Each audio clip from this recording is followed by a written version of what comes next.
The fluorescent lights of St. Michael's Medical Center buzzed overhead as Claire Martinez pushed her medication cart down the hallway. It was 2 a.m, and her feet ached in shoes she'd owned for 3 years. The soles were worn thin, but new ones weren't in the budget. Not when she was sending half her paycheck back home to Texas, where her mother struggled with medical bills that seemed to multiply like weeds. Claire was 26 years old, but some days she felt 50. She'd been working double shifts for the past 8 months, picking up every extra hour the hospital offered.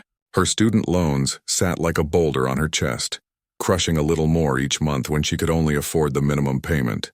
$60,000 for a nursing degree, and here she was, eating ramen noodles 4 nights a week and driving a car that made concerning noises every time she turned left. The 5th floor was the quietest in the hospital. Palliative care, they called it, which was just a gentle way of saying this was where people came to die. Most nurses avoided it when they could. Too depressing, they said. Too heavy. But Claire had learned something important during her 3 years at St. Michael's. Dying people weren't scary. They were just people having the hardest day of their lives over and over again, until finally they didn't have to anymore. Room 517 had a new patient. Claire checked her clipboard as she approached. Male, 72 years old, pancreatic cancer, stage 4. No family listed on the admission forms. No emergency contacts. No visitors logged since he'd arrived 4 days ago. The loneliness of that hit her harder than the diagnosis. Everyone should have someone, she thought. Especially at the end. She knocked gently before entering. The man in the bed was awake, staring out the window at the city lights. He had gray hair that needed cutting and kind eyes that crinkled when he turned to look at her. "Sorry to disturb you," Claire said softly. "Just need to check your vitals and see if you need anything for pain." "You're not disturbing me at all," he said, and his voice was surprisingly strong for someone so sick. "I was just counting lights. There are hundreds of them out there. Thousands, probably. Each one is somebody's home. Somebody's life." Claire wrapped the blood pressure cuff around his arm. Most patients at this hour were either sleeping or too medicated to make conversation. This man seemed almost peaceful, like he'd made some kind of truce with what was coming. "Your pressure's a bit low," she said, noting the numbers. "How's your pain level?" "Scale of 1 to 10. "About a 6, he said. "But I've had worse." She adjusted his medication drip slightly, making a note on his chart. "I'm Claire, by the way. I'll be your nurse most nights." "Most nights?" He smiled slightly. "Don't you ever sleep?" "Sleep is expensive," she said without thinking, then caught herself. Patients didn't need to hear about her problems. "I mean, I'm on the night shift. Prefer it, actually. It's quieter," but he didn't let it go. "Sleep shouldn't be expensive. What's making it cost so much?" There was something about his tone, gentle but genuinely curious, that made her answer honestly. Maybe it was the late hour, or the fact that this man had no one to talk to, or maybe she was just tired of carrying everything alone. "Student loans mostly," she admitted. "And my mom's sick back home. Lupus. The medications are brutal and her insurance doesn't cover half of what she needs." He nodded slowly, like he was really hearing her, really understanding. That's a heavy load for one person. "It's fine," Claire said automatically, the same thing she told everyone. "I manage." Over the next 2 weeks, Claire found herself spending more time in room 517 than her other patients probably warranted. The man's name was Henry Thornton, she'd learned, and he was different from anyone she'd ever met. He asked questions about her life like he actually cared about the answers.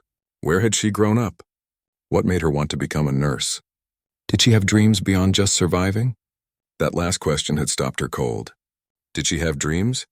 Once upon a time, yes. She'd wanted to become a nurse practitioner, maybe open a clinic in an underserved area like the one where she'd grown up. But dreams required money and time, 2 things that felt like luxuries from another lifetime. Henry talked too during his good hours when the pain wasn't too bad. He spoke about his late wife, Margaret, who'd died 5 years earlier from the same disease that was now killing him. The way he described her made Claire's chest ache. 47 years of marriage, he said, and he'd loved her more on the last day than the first. "Do you have children?" Claire asked one night while changing his IV bag. His face clouded. "A son, Robert. We haven't spoken in almost 10 years. "I'm sorry," Claire said. "That must be hard." "It is what it is," Henry said, but she could hear the pain underneath. Some distances are too far to cross. He's busy with his own life, his own priorities. I made my choices and he made his. Claire wanted to ask more, but Henry changed the subject, asking instead about her car troubles.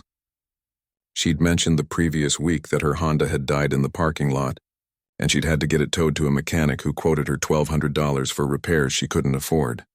So, how are you getting to work? Henry asked. Bus, Claire said. Takes an hour and a half each way instead of 20 minutes, but it's fine. Gives me time to read. Henry shook his head. You work double shifts, take care of dying strangers with more kindness than their own families show, send money to your sick mother, and you're telling me a 3-hour daily commute on top of that is fine? What else am I supposed to do? Claire said, and she heard the exhaustion in her own voice. This is just how life is right now. It'll get better eventually, will it? Henry asked quietly. Or will you just learn to carry more weight? The question haunted her, because he was right. Every year there was just more weight, more bills, more responsibilities, more exhaustion. When exactly was it supposed to get better? Henry's condition worsened as the third week arrived. The doctors adjusted his timeline from months to weeks, maybe just days. Claire found herself volunteering for extra shifts on the 5th floor, checking on him between her other patients. She brought him books from the hospital's small library, reading aloud when he was too tired to hold them himself. He loved old westerns and terrible puns and stories about her childhood in rural Texas. He told her about building something from nothing, about the satisfaction of hard work, about mistakes he'd made and lessons he'd learned too late. He never mentioned what he'd actually done for work, and Claire never asked. It didn't seem important. Whatever he'd been, he was just Henry now. Just a dying man who'd somehow become her friend. One evening, during a rare quiet moment when all her other patients were stable, Claire sat in the chair beside Henry's bed. He was awake but weak, his breathing labored despite the oxygen. Can I tell you something? He said, of course. These past few weeks, talking with you, being treated like a person instead of a diagnosis or a tragedy or an obligation, it's been a gift. You've given an old man some peace in his final days. That's worth more than you know. Claire felt tears prick her eyes. You've given me something too. Perspective, maybe. A reminder of why I started doing this work in the first place. Henry smiled, then closed his eyes, drifting into sleep. Claire sat with him a while longer, listening to his breathing, watching the city lights through the window, and wondering how someone's whole world could shrink down to one hospital room, one conversation at a time, until nothing else seemed to matter at all. The morning after their quiet conversation, Claire arrived for her shift to find Henry's room in chaos. Alarms had gone off around 4 in the morning. His oxygen levels had dropped dangerously low, and for a few terrifying minutes the medical team thought they'd lost him. But Henry was tougher than he looked. By noon he was stable again, though everyone could see the end was accelerating. The doctors gave him a month at most. Probably less. They said it with the practiced gentleness that came from delivering bad news 100 times before. But Henry just nodded like they'd told him something he already knew. Claire couldn't explain why it hit her so hard. She'd watched dozens of patients die. It was part of the job, part of working in palliative care. You couldn't save everyone. You couldn't save anyone, really. Not on this floor. All you could do was make the journey a little less lonely, a little less painful. But Henry felt different. Maybe because he had no one else. Or maybe because in the midst of her exhausting, overwhelming life, these conversations had become the one thing she actually looked forward to. She started taking her breaks in his room, eating her packed sandwiches while Henry dozed or watched old game shows on the television with the sound turned low. Sometimes they talked. Sometimes they just existed in the same space, finding comfort in not being alone. It was during one of these quiet evenings, almost 3 weeks after they'd met, that Henry asked her to sit down. He'd been unusually alert all day, and Claire had learned to recognize what the hospice nurses called the rally. Sometimes, right before the end, patients got a surge of energy. One last gift before goodbye. I need to ask you something, Henry said, his hands trembling slightly as he reached for the cup of water on his bedside table. And I need you to hear me out before you say no. Claire's stomach tightened. Okay, marry me. She laughed. Not cruelly, but the kind of nervous laugh that comes when your brain can't process what you've just heard. Henry, I think maybe the pain medication is a bit too strong today. I'm completely serious, he said, and his eyes were clear, focused, more lucid than she'd seen him in days. And I know how it sounds. I know you think I'm confused or desperate or maybe both, but I'm neither. I'm just old and dying and asking for one last kindness. Claire's mouth opened, but no words came out. Henry continued, his voice growing stronger with urgency. I've been alone for 5 years. My wife was the love of my life, and when she died, something in me died too. My son doesn't call. I have no close friends, not really. Just business associates and people who want things from me. But these past few weeks with you, I've remembered what it feels like to connect with another human being, to be seen, to matter to someone. You do matter, Claire said softly. You matter to me. Then let me die as someone's husband again. Let me feel that bond one more time before the end. It doesn't have to mean anything beyond these walls. It's just paperwork, just a gesture, but it would mean everything to me. Claire stood up, her heart racing. Henry, this is crazy. We barely know each other, don't we? He asked. You know I take my coffee black, that I can't sleep without the blinds open, because I like watching the city, that I miss my wife every single day, but I'm grateful for the years we had, that my biggest regret is letting pride destroy my relationship with my son, and I know you're drowning in debt while trying to save your mother, that you haven't bought yourself new shoes in 3 years, that you became a nurse because a nurse held your hand when your grandmother died and you never forgot that kindness. We know each other, Claire. Maybe better than people who've known each other for years. Claire sat back down, her mind spinning. I don't understand what you're really asking. Henry took a breath. I'm asking you to marry me. We'll get the hospital chaplain to do a simple ceremony. You wear a ring. We sign some papers. In return, I'll give you $50,000. Enough to fix your car, pay off a chunk of those loans, help your mother. Consider it payment for companionship if that makes it easier. A business arrangement. $50,000. The number hit Claire like a physical blow. $50,000 would change her life. She could actually breathe. She could afford to take 1 shift instead of 2. She could visit her mother without worrying about the gas money. She could maybe possibly start dreaming again. Why? She whispered. Why me? Why this? Because you're the only person in 5 years who's treated me like a human being, instead of an obligation or a commodity. Because when I die, I want to die as Henry Thornton, beloved husband, not just Henry Thornton, former businessman who died alone in a hospital room, and because I can afford to help you, and helping you would make my last days mean something. $50,000, Claire repeated, still trying to process it. Henry, where would you even get that kind of money? Are you sure you have it? He smiled slightly. I have it. I promise you that. My finances are more than adequate. Something in his tone made her pause. More than adequate. For a man in a standard hospital room with no visitors and no listed family, that was an odd phrase. But grief and pain did strange things to people. Maybe he had savings he'd never spent. Maybe this was his life savings and he wanted to do something meaningful with it before the end. I need time to think, Claire said. We don't have much time. Henry replied gently. The doctor said weeks, but I know my body. It's days, Claire. Maybe a week if I'm lucky. That night, Claire lay awake in her tiny studio apartment, staring at the water stain on the ceiling that her landlord kept promising to fix. $50,000. A dying man who wanted one last connection before the end. Was it wrong? Was it taking advantage? But Henry had asked her. He was clear-minded and insistent. He wanted this, and God, she needed the money. Not for anything frivolous. For survival. For the chance to stop drowning. She called her mother the next morning. Didn't mention the proposal, just asked how she was doing. Her mother's voice was weak, tired. The medications weren't working as well anymore. The doctor wanted to try something new, but insurance had denied it. $700 a month for a medication that might give her a few more good years. Claire made her decision. That afternoon, she found Henry awake and asked the question that would change everything. If we do this, what exactly does it mean? What are you expecting from me? Relief flooded Henry's face. Nothing romantic. Nothing inappropriate. Just your presence. Sit with me. Talk with me. Wear the ring so the nurses see it and know I'm someone's husband again. Let me introduce you to my lawyer when he comes to finalize arrangements. And when I'm gone, take the money and build the life you deserve. This is the strangest thing I've ever done, Claire said, but she was already nodding, already agreeing, already crossing a line she never thought she'd approach. Strange times call for strange solutions, Henry said. Will you marry me, Claire Martinez? Yes, she whispered. Yes, I will.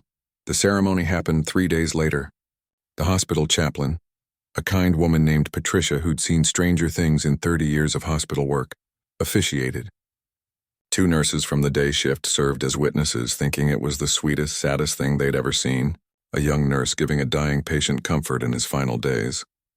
Claire wore her best dress, a simple blue thing she'd bought for a friend's wedding 2 years ago. Henry wore a clean hospital gown because he didn't have the strength for real clothes. He produced a gold wedding ring from his bedside drawer, a woman's ring that he said had belonged to Margaret, his first wife. He'd had it resized somehow in the few days since Claire had agreed. "With this ring," Henry said, his voice shaking with emotion and illness, "I thee wed." Claire slipped the ring on her finger. It felt heavy, not just the weight of the gold, but the weight of what she'd agreed to, what this meant. What people might think if they ever knew the full truth. After the ceremony, Henry's lawyer arrived. A sharp-dressed man named Richard Chen, who looked at Claire with barely concealed suspicion. He had documents for both of them to sign: marriage certificate, financial agreements, papers that Claire scanned quickly but didn't fully read because her hands were shaking and her mind was elsewhere. "You understand this is binding," Richard said to her, his tone professional but cold. "Once signed, this is a legal marriage with all accompanying rights and responsibilities." "I understand," Claire said, though she wasn't entirely sure she did. She signed where he pointed, her new name feeling strange even as she wrote it: Claire Thornton. After Richard left, Henry reached for her hand. "Thank you," he said. "You've given an old man a final kindness. I won't forget it." "You won't be around long enough to forget it," Claire said, then immediately regretted the dark humor. But Henry laughed, a real laugh that turned into a coughing fit. "See?" he said when he caught his breath. "That's why I chose you. You don't treat me like I'm already a ghost." That night, Claire went home wearing a dead woman's ring and a new last name, wondering what on earth she'd just done. The ring felt strange on Claire's finger. She kept twisting it during her shifts, a nervous habit that one of the other nurses noticed on the second day. "Is that new?" Linda, a veteran nurse with 20 years in palliative care, pointed at Claire's hand while they prepared medication carts. "Yeah," Claire said, suddenly self-conscious. "Recent? Married?" Linda's eyebrows shot up. "Girl, I didn't even know you were dating anyone." "It's complicated," Claire said, which was both the truth and a massive understatement. By the end of the week, everyone knew. The young nurse who'd married the dying patient in room 517. Some thought it was the most romantic thing they'd ever heard. Others whispered about it in the break room when they thought Claire couldn't hear. Was it legal? Was it appropriate? Why would she do something like that? Claire ignored the gossip and focused on Henry, who was fading faster than anyone had predicted. The rally that had given him strength for the wedding had passed. Now he slept most of the time, waking for brief periods when the pain medication allowed him moments of clarity. But something unexpected was happening. Claire had agreed to this arrangement for money, for practical reasons, for survival. Yet as she sat with Henry during his final days, reading to him from westerns he could barely hear, holding his hand through waves of pain, adjusting his pillows at 3 a.m, she realized something that terrified her. She cared about him. Not as a patient, not as a business arrangement, as a person, as her husband, strange as that sounded even in her own mind. During one of his lucid moments, Henry asked her to open the small cabinet beside his bed. "There's a notebook," he said, his voice barely above a whisper. "Blue cover.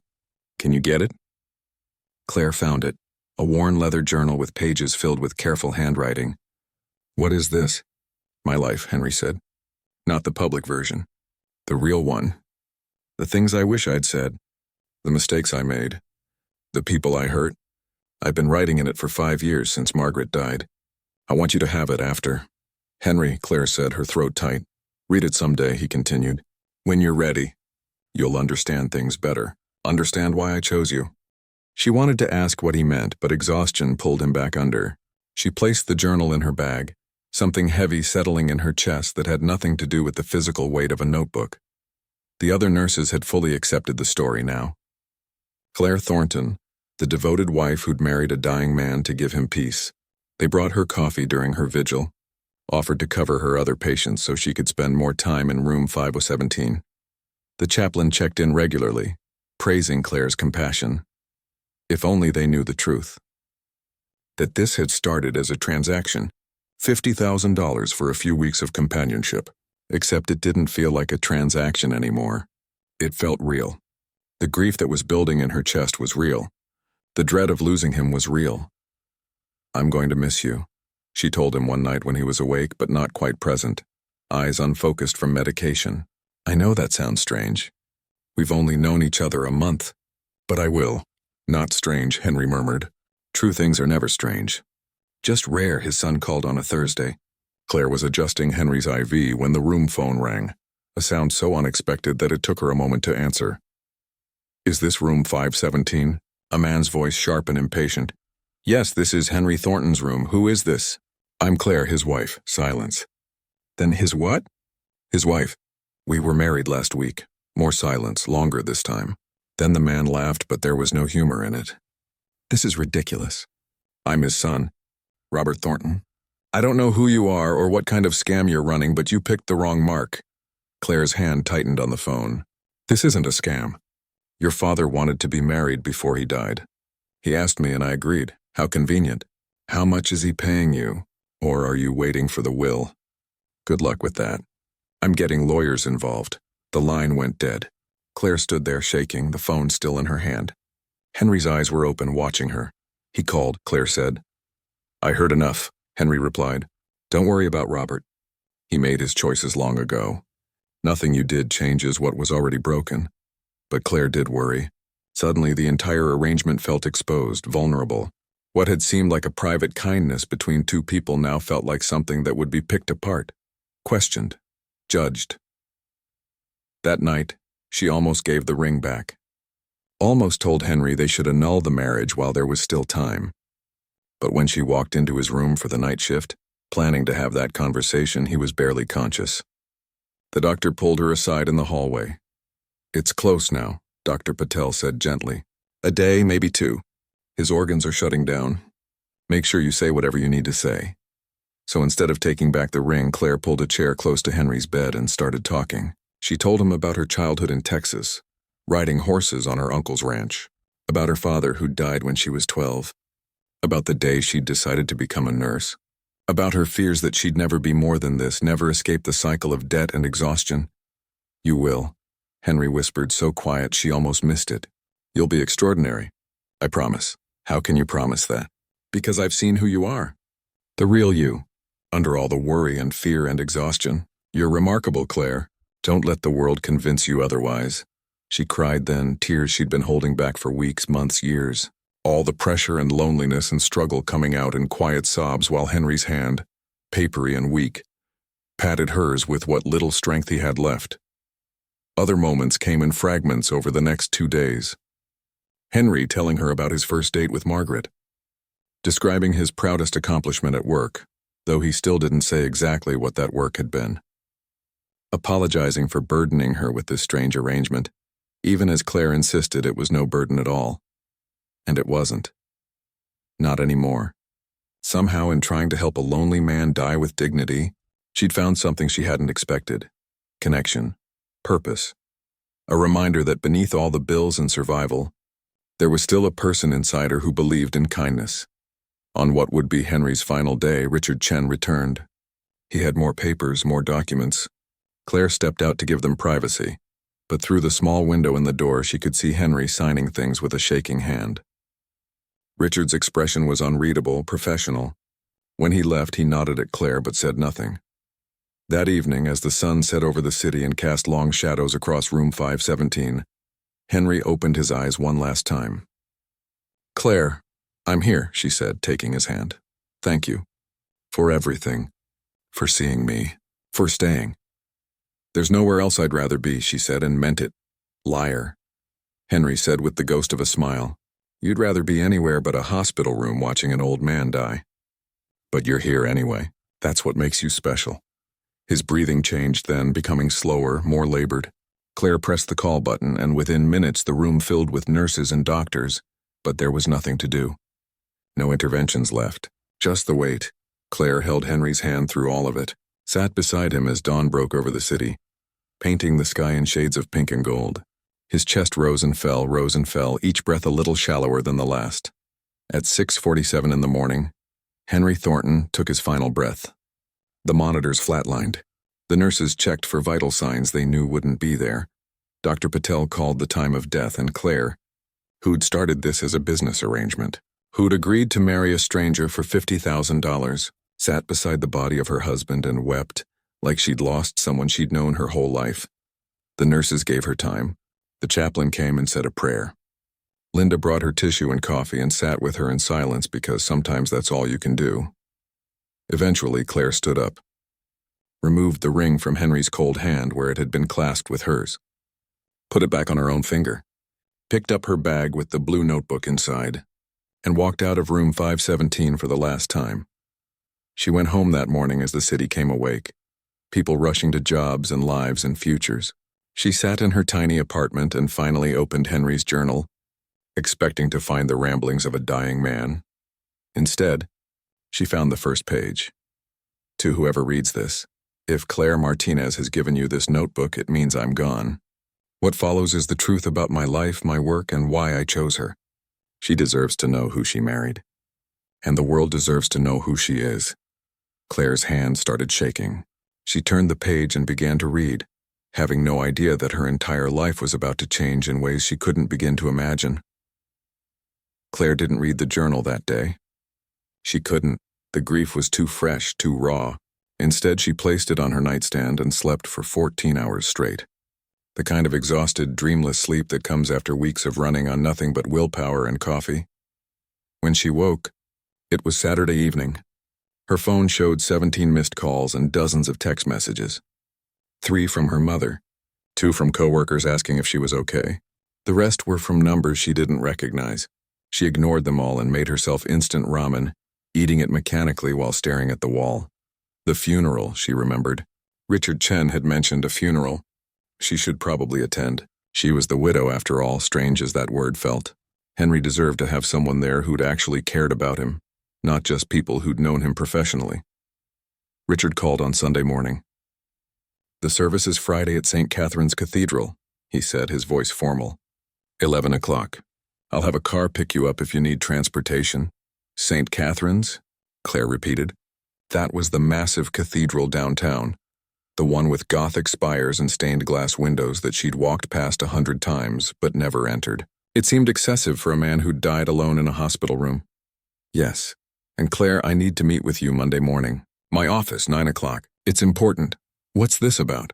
"The will," Richard said. "Henry's will. As his widow, you need to be present for the reading." The will. Right. The $50,000 he'd promised. Claire had almost forgotten about that, buried as it was under genuine grief. The money that had started this whole thing now felt somehow tainted, wrong. But she needed it. Her mother needed it. Life didn't stop just because you were grieving. "I'll be there," she said. Monday morning arrived gray and cold. Claire dressed in the same blue dress she'd worn for the wedding, the only professional outfit she owned. She took 2 buses to reach the downtown office building, a gleaming tower of glass and steel that made her feel small and out of place. Richard Chen's office was on the 42nd floor. The receptionist, a woman in a suit that probably cost more than Claire's monthly rent, directed her to a conference room with floor-to-ceiling windows overlooking the city. Richard was already there, along with 2 other lawyers she didn't recognize. They stood when she entered, which felt strange. People didn't usually stand for nurses. "Please sit," Richard said, gesturing to a chair at the massive mahogany table. "Can I get you coffee, water?" "I'm fine," Claire said, though her mouth was dry. "Can we just do this?" "I have work tonight." Richard exchanged glances with the other lawyers. Something unspoken passed between them, something that made Claire's stomach knot. "Claire," Richard began carefully, "before we proceed, I need to ask you a question. What did Henry tell you about himself? About his work?" "Not much," Claire admitted. "He said he'd been in business, that he'd done well for himself. He never went into details. Did he tell you what kind of business?" "No, why does it matter?" Richard slid a folder across the table. "Because Henry Thornton wasn't just in business. He built one of the largest private healthcare networks in the country, Thornton Medical Group. 13 hospitals across 3 states, including St. Michael's where you work. He founded it 40 years ago and spent his life expanding it. The room tilted. Claire gripped the edge of the table. That's not possible. Henry was in a regular room. He had no visitors, no security, nothing that suggested he was anyone important. That was intentional, Richard said. Henry checked himself into St. Michael's under minimal documentation, specifically because he wanted to see how his employees treated patients when no one important was watching. He wanted to experience his own hospital as a regular person, not as the owner. Claire couldn't breathe. The patient in room 517, the lonely old man with no family. He'd owned the entire hospital, the entire system. He'd been there the whole time, watching, observing, and she'd had no idea. Why? She whispered. Because he was dying and wanted to understand if the values he'd built the company on were still being practiced, if kindness still mattered in his hospitals. And he found his answer in you. The other lawyers were watching her carefully like she was a bomb that might explode. Claire felt sick. The $50,000, she said. Can I just get that and go? I can't process this right now. Richard's expression shifted to something that might have been pity. Claire, there is no $50,000. Or rather, there is, but it's inconsequential compared to the rest. The rest of what? Henry changed his will the day after your wedding. He left you everything. The hospitals. The investments. The real estate. The charitable foundation. Approximately $3.2 billion. The number didn't make sense. It was too big, too impossible. Claire laughed, a hysterical sound that echoed in the quiet room. No, that's insane. We were married for a week. This has to be a mistake. It's not a mistake, Richard said, and now he was sliding more documents across the table. Financial statements, property deeds, stock portfolios, pages and pages of wealth that Claire couldn't begin to comprehend. Henry was very clear about his intentions. He wrote a letter explaining his decision. Richard produced an envelope, expensive cream paper with Henry's handwriting on the front. Just one word, Claire. Her hands shook as she opened it. Henry's familiar scrawl filled 2 pages. Dear Claire, it began. If you're reading this, I'm gone and you've just learned the truth about who I was. I imagine you're angry. You have every right to be. I lied to you by omission, tested you without your knowledge, and put you in an impossible position. I'm sorry for that, but I'm not sorry for what I've done. My son Robert abandoned me years ago. He visits once every few years out of obligation, not love. He wants my money but has never wanted me. The board members at Thornton Medical Group see me as a cash cow, not a person. My supposed friends or business contacts who'll vanish the moment I'm no longer useful. You were different. You treated me with dignity when you thought I was nobody. You held my hand through pain. You married me not for money or status, but because you saw an old man who didn't want to die alone. And you couldn't bear to let that happen. You passed a test you didn't know you were taking. I'm leaving you everything because you're the only person in my life who treated me like a human being. Because you deserve a chance to build the life you've dreamed of. Because I trust you to carry on the values that Margaret and I built this company on. Kindness, dignity, and care for those who are suffering. Use this wealth well, Claire. Help your mother. Pay off your debts. But more than that, help others the way you helped me. That's all I ask. That's my legacy. You are my legacy. With gratitude and affection, Henry. Claire read it 3 times. Then she stood up so fast her chair fell backward. I can't accept this. This is insane. People will think I manipulated him. They'll say I'm a gold digger. They'll destroy me. Some will, Richard agreed. In fact, I can guarantee Robert Thornton is already contacting lawyers to contest the will. The media will have a field day. You'll be scrutinized in ways you can't imagine. But the will is legal. Henry was of sound mind. We have documentation proving it. His intentions are clear. I don't want it, Claire said. I don't want any of it. Give it to charity. Give it to his son. I just want my life back. That's not possible, one of the other lawyers spoke up. You're named as the primary beneficiary. Henry's wishes are legally binding. You can certainly donate the money if you choose, but you can't refuse the inheritance outright. Claire's legs gave out. She sank back into the chair, her mind racing. $3 billion. 13 hospitals. She could barely manage her own life, and now she was supposed to manage an empire. What am I supposed to do? She whispered. That's entirely up to you, Richard said. You own 51% of Thornton Medical Group. The board answers to you. You can sell your shares, maintain status quo, or take active control. But Claire, you need to decide quickly. The news is already leaking. By tomorrow, everyone will know that the young nurse married the billionaire hospital owner. You need to be prepared. As if on cue, Claire's phone started buzzing. Text messages, calls, notifications from social media accounts she barely used. Someone had already figured it out. Someone always did. She looked at Richard, at the lawyers, at the documents scattered across the table that represented more money than she could spend in 10 lifetimes. I need time. You have until Friday, Richard said. The funeral. Everyone will be watching. The board. The media. Robert. What you do and say there will set the tone for everything that follows. I'd suggest you prepare carefully. Claire walked out of that office in a daze. The receptionist looked at her differently now, recognition dawning. The elevator operator whispered to his colleague. People stared. By the time she reached the street, there were photographers. Not many, just 2 or 3, but they shouted questions while snapping pictures. Mrs. Thornton, how long were you married? Did you know about his wealth? What's your response to accusations of manipulation? Claire ran, pushed through them and ran to the bus stop, her heart hammering. This couldn't be real. This couldn't be her life, but it was. And as she sat on the bus heading back to her tiny apartment, surrounded by people who had no idea they were sitting next to an accidental billionaire, Claire realized that nothing would ever be the same again. The quiet life she'd known was over. Henry had given her everything, and in doing so had taken away the one thing she'd valued most: anonymity. Her phone rang. Her mother. Claire almost didn't answer, but guilt won out. Claire, baby, I just saw something online. Is it true? They're saying you married some billionaire? Mom, Claire said, and her voice broke. I don't know what to tell you. I don't understand any of this. Come home, her mother said. Come home to Texas, we'll figure it out together. But Claire couldn't go home, because Friday was coming. The funeral was coming. And ready or not, she was about to step into a spotlight that would burn away every private moment she had left. The media storm arrived faster than Claire could have imagined. By Tuesday morning, she was the lead story on 3 national news networks. Gold-digging nurse inherits billion, screamed one headline. Healthcare heir leaves fortune to mysterious bride, proclaimed another. Her face, caught in an unflattering moment running from photographers, was everywhere. Her landlord called to say reporters were camped outside the building. St. Michael's placed her on immediate administrative leave, citing potential conflicts of interest. Her social media accounts were flooded with messages, some supportive but most vicious.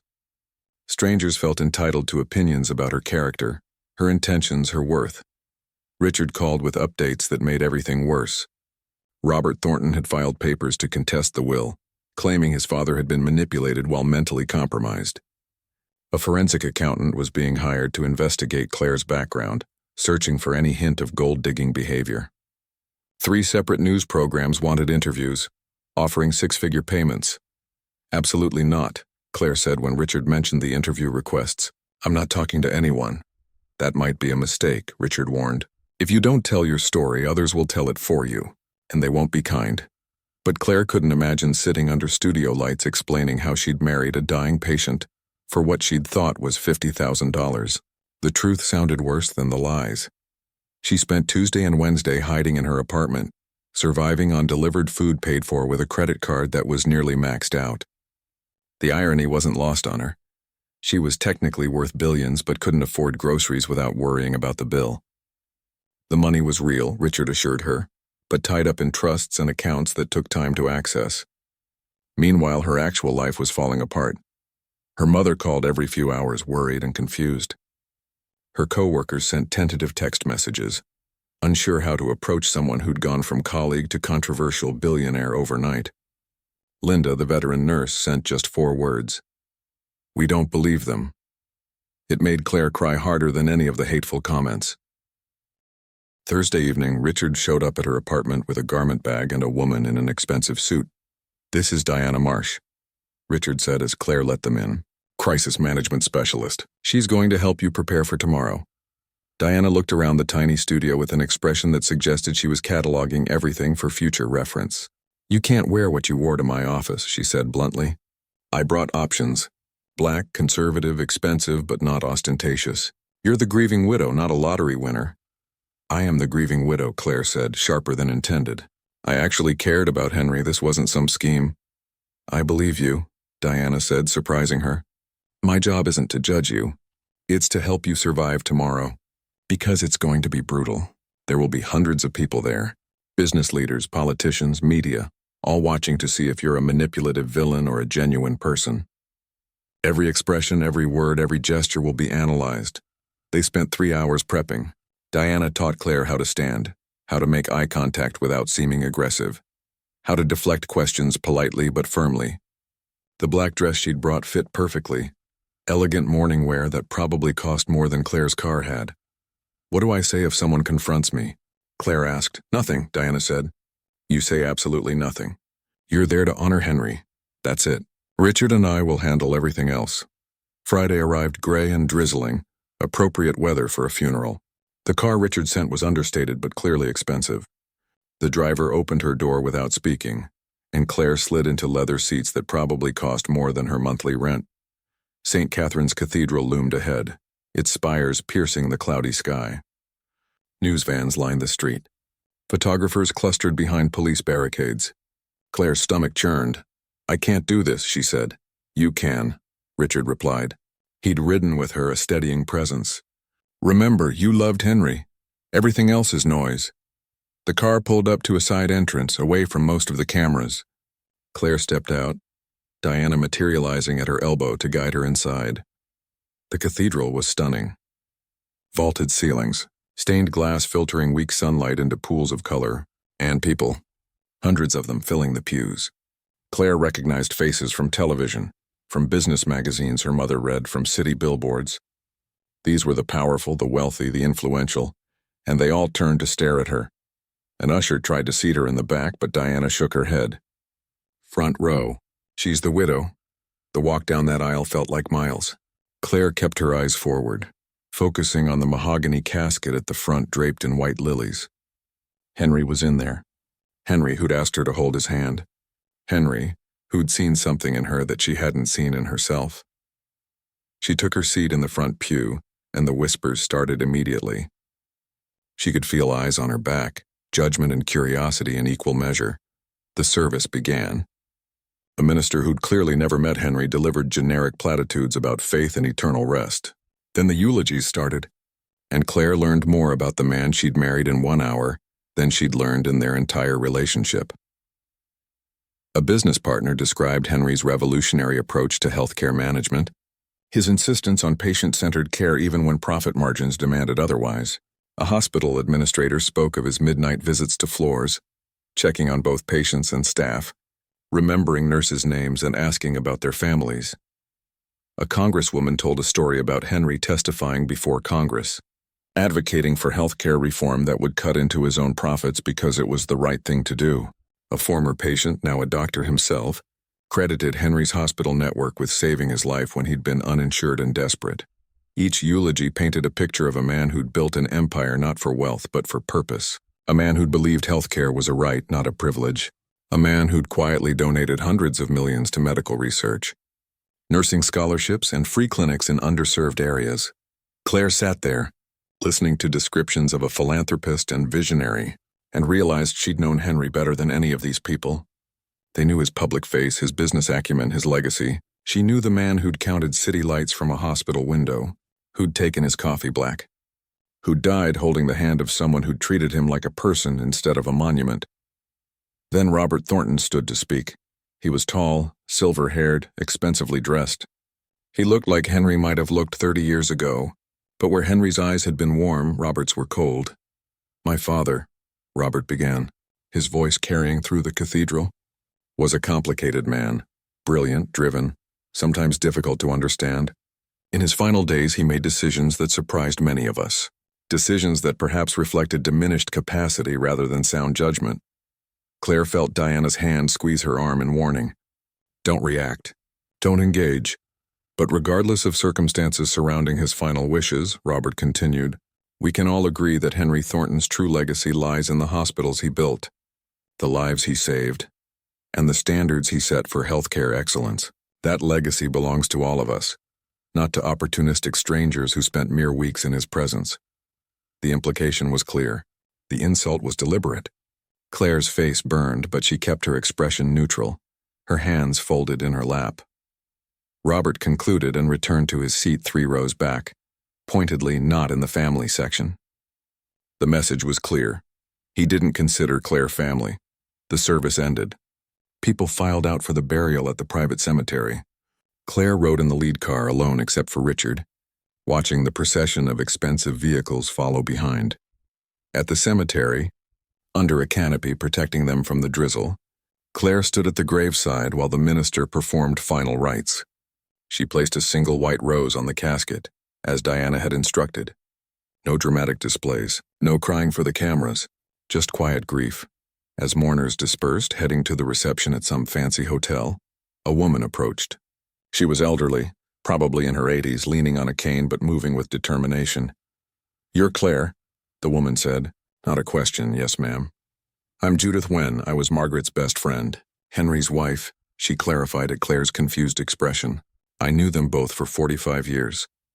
"I'm sorry for your loss," Claire said automatically. "And I'm sorry for yours," Judith replied. "Don't let them make you doubt what you had with Henry. I saw him 3 weeks before he died. He called me, told me about you, said he'd met someone who reminded him why he'd built those hospitals in the first place. Someone who understood that healing isn't about technology or profit margins. It's about human connection." Claire's throat tightened. "I didn't know who he was." "I swear, I know, dear. That's precisely why he chose you. Henry spent his whole life surrounded by people who wanted things from him. You wanted nothing. You just saw an old man who needed kindness. That's rarer than you think." Judith squeezed Claire's hand and moved away, leaving Claire standing in the drizzle, tears finally falling. The reception was at the Grand Metropolitan Hotel. Claire almost didn't go, but Richard insisted. "You need to show you're not hiding." "Not ashamed. That you belong." The ballroom was filled with the city's elite, all drinking expensive wine and exchanging business cards while pretending to mourn. Claire stood near the entrance, feeling utterly out of place in her borrowed dress. Then she saw them. A group of nurses from St. Michael's, clustered in a corner like refugees in foreign territory. Linda spotted her and waved. Claire crossed the room and Linda pulled her into a fierce hug. "Forget these vultures," Linda whispered. "We know who you are." They stood together, nurses in their nicest clothes surrounded by millionaires and power brokers, and Claire felt grounded for the first time in days. A man approached. 60s, kind face, wearing a Thornton Medical Group board member badge. "Mrs. Thornton? I'm David Park. I've been on Henry's board for 12 years. I wonder if we might speak privately." Claire glanced at Richard, who nodded slightly. She followed David to a quiet corner. "I wanted you to know," David began, "that not everyone questions Henry's decision. Some of us understand." He'd been watching the company drift, becoming more corporate, less focused on actual care. The board pushed for profit over patients. Henry fought us constantly. We thought he was being sentimental, out of touch. "What changed?" Claire asked. "You?" When Henry told us about his test, about finding a nurse who embodied everything he'd built the company to represent, some of us realized we'd lost our way. Not all of us feel this way, mind you. Some board members are furious about the inheritance, but others see opportunity. Opportunity for what? To return to Henry's original vision?